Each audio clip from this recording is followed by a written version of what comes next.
Assalamualaikum warahmatullahi wabarakatuh. Alhamdulillah, kita mulakan dengan pesanan penaja dulu hari ni. Universiti Kuala Lumpur, tuan-tuan dan puan-puan, membuka pengambilan sepanjang tahun. Tuan-tuan, insya-Allah, kalau anak tuan-tuan dah tak tahu nak pergi ke mana, hubungi saya 0193154444 dan insya-Allah saya akan channelkan kepada pegawai yang bertugas. Alhamdulillah, sebut je hari ini Prof Kamil minta hubungi. Insya-Allah mereka semua bagus-baguslah dalam melayani pelanggan mereka. Dan Universiti Kuala Lumpur ni ada di seluruh negara, kecuali Sabah, Sarawak, Kelantan dan Terengganu, Pahang. Dan semua bidang ada. Pelajar kita dah lebih 30,000. Dan kita ini berorientasikan industri. Maksudnya bila dah graduate tu, setakat ni lah saya tengok budak-budak kita memang mudah dapat kerja. InsyaAllah, kalau memanglah universiti swasta kena bayar iuran, tetapi dia milik MARA 100%. Kalau gaji kita bawah 8,000, boleh minta pinjaman MARA, pinjaman kena bayar. Ada allowance sara hidup. Tiap-tiap bulan dibayar. Macam saya kata selalulah, anak lelaki tak isap rokok, cukup. Anak perempuan boleh hantar ke rumah pada mak yang susah. Dan suruh anak ni belajar pandai-pandai, dapat serta grade tertentu, insya-Allah boleh minta pengecualian. Ada yang tak payah bayar pun, ada yang bayar sikit lah, 10%. Cukup. Mudah-mudahan kita ada peluang untuk anak-anak kita belajar. Tuan-tuan dan puan-puan, hari ni saya baju Johor. Kahwin dengan orang Johor, tak ada baju Melayu Johor memang tak sah lah. Tapi memang saya tak ada lah. Sehinggalah abah saya, abah bapa mentua ya, abah saya meninggal, dia semua baju Melayu Johor. Orang Johor ni dia semangat Johor dia tinggi. Dan banyaklah baju-baju dia, tapi abah ni kan tubuh dia sama saiz dengan saya. Ada baju ni yang diberi kepada cucu dia. Mak bagi pada cucu dia, tapi tak padan. Jadi sekarang sampai ke saya. Abah ni kalau dia buat sesuatu, dia buat yang berkualiti lah. Jenis orang yang jaga benda-benda macam tu. Dan baju ni saya ingat dah 10 tahun kot, lebih. Tetapi masih lagi okey, insya-Allah. Kenapa saya bercerita ni? Hari ni saya nak ambil sedikit lah sebelum kita mulakan program Tazkirah 5 minit berdasarkan buku Beri 2 minit ni. Masya-Allah. Berdasarkan Beri 2 minit ini, tajuk dia tentang ujian ya. Saya alhamdulillah ya, kami telah diberi peluang oleh Allah Subhanahu taala untuk bekerja di Segamat. Segamat ni kampung abah lah, abah dengan mak. Dan ketika kami diberi peluang tersebut, abah telah didiagnos dengan kanser pundi kencing. Okey, dia didiagnos dan masa didiagnos itu dah tahap 3, tahap 4 ya.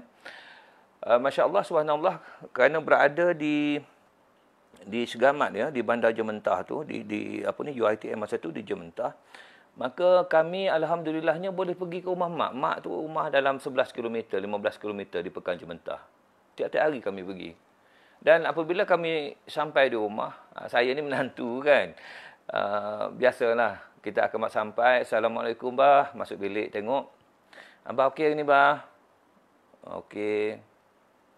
Dan lepas tu pergi duduk di sofa lah, baca buku ke apa semua. Dan baringlah. Yalah, rutin hari-hari. Orang sakit lah. Dan Roza pun samalah. Salam dengan abah apa semua, dia akan pergi ke dapur. Sakit pun kena masak juga. Jadi Roza ni dia mengambil inisiatif lah. Maksudnya balik rumah mak, balik rumah abah, dialah yang masak. Begitulah. Rutin ini hari-hari begitu sepanjanglah duduk di sana. Bila time kena hantar ke hospital untuk buat check up dan sebagainya. Jadi itulah menjadi tanggungjawab kami. Satu hari nak jadikan cerita, saya masuk dalam bilik, duduk di sebelah abah dan saya pegang tempat pundi kencing tersebut. Saya tekan, bah. Tak adalah keras bah Memang tak keras tapi sakit. Tapi alhamdulillah lah, dia kata abah 72 tahun, abah tak pernah sakit berat. Alhamdulillah, ini ketika usia macam ni baru kena penyakit ni. Alhamdulillah lah. Tuan-tuan, abah kata apa? 72 tahun dia sakit, dia hidup, Dia tak pernah sakit yang berat-berat. Demam biasa tu ada lah. Dia kata apa? Alhamdulillah. Dan apa yang dia kata lagi? Umur dia 72 tahun, dia kena kanser. Alhamdulillah. Maknanya sakit dan sihat jadi sama. Kenapa sama? Dua-dua dia sebut Alhamdulillah. Di situlah saya belajar sesuatu. Ya Allah. Betul lah orang kata. Di sisi Allah, apa saja yang Allah bagi, sihat dan sakit ke, kaya dan miskin ke, sama je. Sama dari sudut kita bersyukur kepada Allah Subhanahu Wa Taala. Yang itu saya tulis dalam buku Bersyukur Saat Diuji. Inilah pengalaman kehidupan. Beginilah yang mengajar kita. Mengajar kehidupan kita. Dan tuan-tuan, saya dalam baru-baru ni, rumah saya di Seramat dimasuki, nak kata pencuri ke apa. Kalau saya tak tahu, dia masuk tu, dia bukan curi. Ambil apa peti sejuk ke, ambil TV memang tak ada rumah saya. Apa ni, adalah microwave lah apa semua. Dia masuk rumah tu dan apa yang dia buat? Ni disagatnya wiring tu. Ya Allah, ada juga orang jenis lagu tu Wiring tu ambil semua, dibukanya semua habis ke atas tu. Dan orang yang menjaga, bukan menjaga ya, yang ada kami ni ada dua jiran tetangga yang melihat keadaan tersebut. Jiran saya yang paling hampir, Ida, apa khabar Ida? Ida beritahu saya, dia kata, Prof, rumah Prof masuk dia orang ni ambil wiring elektrik tu. Saya pun katalah Alhamdulillah. Pasal apa Prof kata Alhamdulillah? Yalah, dia ambil wiring elektrik je, dia tak ambil rumah. Okeylah tu. Alhamdulillah lah. Hanya wiring je dia ambil. Kalau dia angkat rumahnya sekali buat pergi, lagi nayo. Dia ketawa, dia kata, ya Allah, ada juga macam ni. Tetapi yang saya nak ceritanya, yang lebih daripada tu, ini berlaku sebelum COVID-19 lah. Saya kena belanja balik 4,000 lebih untuk buat wiring balik. Tetapi bila COVID-19 ni, tuan-tuan, yang sebenarnya Allah bagi balik. Bagi balik macam mana? Minyak kereta saya, 2 bulan lebih ni kan, baru RM100. Selama ni saya duk pergi menjelajah, bagi kuliah apa semua, minyak kereta saja beribu untuk tanggung ni. Tapi benda tu dia jadi macam tu lah. Yang sebenarnya kalau kita perhalusi betul-betul, kita tak ada rugi apa-apa Dia Allah ni, dia kata dah, aku bagi rezeki secukupnya kepadamu. Begitu, jangan risau. Itu kerja urusan Allah. Sebab tu kalau kita bersyukur pada Allah, kita tak rasa susah lah. Kita tak rasa susah. Dari segi duit, mungkinlah kita rasa, aku hilang RM4,000 kerana nak buat wiring baru. Mudah-mudahan Allah ampunkan dosa-dosa mereka yang tak cukup duit tu. Kena ambil sampai wire macam tu. Payah juga tu, bersusah payah juga nak buat kerja tu. InsyaAllah. Mudah-mudahan begitu. Baik, hari ini kita sambung lagi. Ya Allah, sebelum tu saya nak lupa nak beritahu.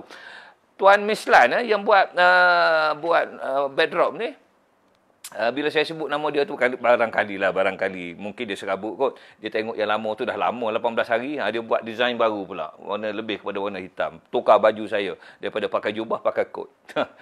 Terima kasih Encik Madlan. Allahu Akbar. Kita sekarang akan masuk bab yang ke-19 ya. 19. Tidak, bab 20. Semalam bab 19. Tidak. Hari ini bab 19 saya lupa ya. Bab 19. Pesan untuk anak. Semalam kita bercakap tentang doa pengantin ya. Yang ini 2-3 bab ni, 2-3 hari ni, insya-Allah kita bercakap pasal kahwin anak menantu. Okey, 2-3 bab. Dia bersiri-siri macam gitu. Jadi bila anak saya yang kedua, Ahmad Haris Azra ini nak kahwin, setahun kami berpesan-pesan dengan secara tidak langsung. Sebab apa? Majlis satu hal. Perkahwinan itu telah memisahkan sempadan perhubungan kita dengan anak kita. Dan kebanyakan kes, anak akan meninggalkan kita, rumah kita. Saya pula memang saya tak suka anak duduk sama dengan saya bila dah kahwin. Sebab apa? Kau nak bergaduh ke? Kau nak apa? Jangan depan ayah dengan mama. Pergi. Tak apa. Ayah akan bantu kalau sewa rumah tak cukup ke apa semua. Saya punya prinsip macam tu. Orang lain, cara dia berbeza. Saya tak nak. Saya nak anak-anak saya yang dah kahwin membina hidup baru dia. Membina hidup baru dia dengan memahami apa yang akan dia tanggung antara mereka berdua. InsyaAllah saya kata. Dan selama setahun saya pesan pada anak lah. Okay. Nak kahwin nanti macam mana. Roza pun selalu sambil-sambil duduk bercerita. Sehingga kan kami menulis satu buku. Ini semua pesanan-pesanan kepada anak yang nak kahwin. Pesanan juga kepada besan. Pesanan juga kepada kita sebagai bapa mentua, mak mentua dan sebagainya. Pesanan kepada menantu. Sebab itu lahirlah buku Selamat Pengantin Baharu, Raikan Cinta. Tuan-tuan dan puan-puan. Seronok baca buku ni. Dan salah satu perkara yang saya beritahu pada Azrai, bila kita berkahwin saja, yang sebenarnya masing-masing ada hak. Awak sekarang jadi suami. Hak isteri pada suami. Hak suami pada isteri. Hak anak. Walaupun dah kahwin, pada ayah dan mama. Dan awak juga, bapa mentua, mak mentua juga ada hak kepada mereka. Maksudnya, bila kita kahwin, kita tak nak ada keluarga kita mengutuk keluarga isteri awak. Kita tak nak macam tu. Mereka ini sudah menjadi sebahagian daripada kita. Biarlah perhubungan itu menjadi perhubungan yang rapat. Dan salah satu benda yang saya pesan dekat Azrai lah, saya kata, Azrai, besok awak kahwin, besok jangan lupa, kalau awak dah kerja, memang dah kerja pun masa tu. Kalau dah kerja, ambillah sikit, bagi duit kat mama. Mama bukan perlu duit awak tu. Tapi anak bagi duit. Duit saya saja bagi. Tak payah banyak, RM50 pun okey. Kalau nak bagi lebih, boleh RM100 bagi kat mama. Tentu sekali mama akan seronok tau. Mama akan seronok tu, anak bagi duit. RM100, RM50. Bukan nilai tu. Nilai bagi tu. Ingatan. Mama ada duit lah. Jangan risau. Mama ada duit. Tetapi bila anak bagi mama, ni duit daripada Azrai. Apa yang mama akan buat? Mama akan doa. Supaya awak dilebihkan rezeki lagi. Dan cara dia, kaedah dia ni, kita bukan kira-kira dulu belanja. Yang last sekali baru kita nak bagi pada mama. Sampai mati pun tak akan cukup. Sebab kita belanja ni memang tak pernah cukup. Yang penting sekali, ambil dulu duit tu, bagi pada mama. Barulah kita kira yang lain. InsyaAllah, Allah akan bagi kecukupan. Saya tak tahulah macam mana. Tapi logiknya macam tu lah. Dan Allah jaga sebab rezeki Allah bagi. Dan Azrai, dengar sini. Kalau awak bagi mama RM50, mak mentua awak pun awak bagi juga. Mak awak dengan mak mentua awak tu dah jadi sama dah sekarang ni. Jangan berkira-kira. Ini tanggungjawab kita. Tambah lagi kalau isteri awak tak bekerja lagi kan. Dia tak ada duit nak bagi pada mak dia. Kita jaga. Ini penting Azrai. Dan saya pesan lagi lah. Bab-bab ni banyaklah kalau nak cerita. Satu buku tulis kan. Dan saya kata yang penting lah saya highlightkan pada hari ni. Dalam kehidupan kita ini ramai suami isteri bekerja. Awak kerja, Tasha kerja. Dan kadang-kadang gaji isteri lebih tinggi daripada gaji suami. Awak gaji RM3,000, bini gaji RM5,000. Lepas tu awak tak bagi tanggungjawab, tak bagi nafkah pada isteri. Tak boleh tu. Haram tu. Tugas awak kena bagi. Tak kira lah dia gaji besar ke gaji kecil. Yang ini yang ramai orang tak buat. Dia mentang-mentang lah bini dia gaji banyak, dia tak bagi. Tak boleh ada peraturan-peraturan dia. Dan isteri kebanyakannya, ya Allah dalam jiwa dia ni, laki aku ni berat sungguh lah, tak bagi. Tak bagi rezeki. Tuan-tuan, saya selalu sebutlah, gaji kita sikit, bagi cara sikit yang saya mampu bagi awak ni je 200. 2 minggu lepas 2 minggu, dah tak ada duit dah laki. Laki pokai, duduk gini, buat muka sedih sikit, angkat tangan kat sini. Isteri yang baik, dia akan tanya, bang, kenapa bang? Allah duit habis, nak beli minyak kereta tak ada. Kita bagi 200, harus dia bagi 500. Yang payahnya, kita 1 sen pun tak bagi. Duit kita bukan main kedekut lagi orang lelaki ni. Ini yang nak kena jaga. Tuan-tuan, dia boleh bawakan tu, tapi dia boleh bawa pada hari perhakiman besok. Tapi wanita-wanita yang ada di luar sana, nampak lembut sikit kan? Wanita-wanita yang ada di luar sana, Allahu Akbar. Cara mudah nak selamatkan lelaki kita ni, yang jenis kedekut bakil, redha. Tapi bukan mudah nak buat macam tu kan? Bukan mudah. Dah dia kedekut sangat kan? Ada orang berkira lagu dia belajar agama. Tahu, hukum hakam tahu. Tapi bab duit ni memang jadi bakil sungguh. Sebab itu saya pesan sangat pada Azrai ni ada. Saya tulis dalam ni, pesan untuk anak ni. Kau jaga ni benda-benda macam ini ni. Kemudian yang lain-lain tu jagalah. Bini nak kena tutup aurat dengan sempurna. Jadi anak-anak semua daripada kecil ajar solat berjemaah. Ya Allah, subhanallah. Saya duduk tengok masa tu. Bila bab-bab ni semangat cakap ni. Walaupun satu bab tu satu muka lebih sikit je.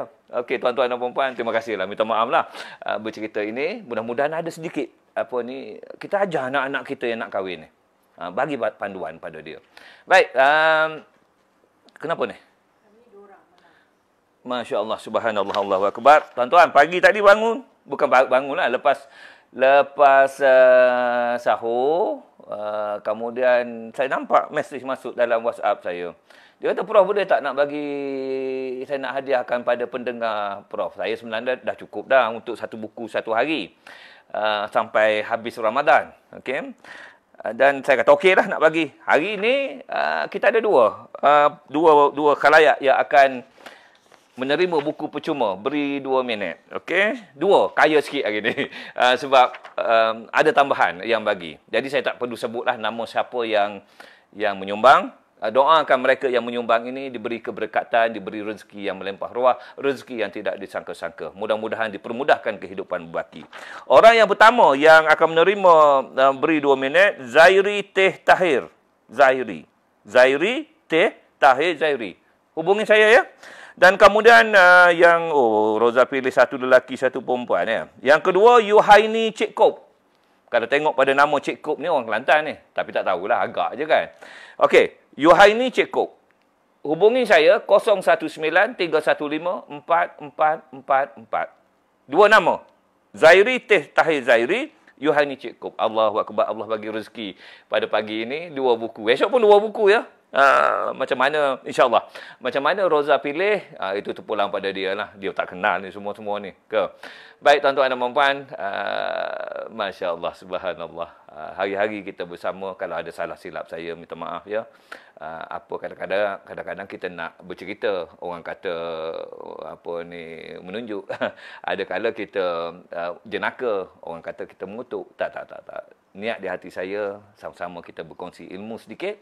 Dan mudah-mudahan insya-Allah kita akan bertemu lagi pada hari esok. Tapi sebelum saya berakhir, saya mendapat khabar daripada Madinah. Amirul hantar pagi tadi. Ayah, Madinah Arab Saudi mungkin lockdown 100%. Meningkat 40,000 lebih dah yang kena coronavirus. Dan kemudian kematian lebih tinggi. Dia pun hantar grafik perbandingan Malaysia dengan Saudi. Dan saya pun jawab pada Amirul, Amirul doa banyak-banyak. Lambatlah ayah pergi ke Madinah. Tuan-tuan, Assalamualaikum warahmatullahi wabarakatuh.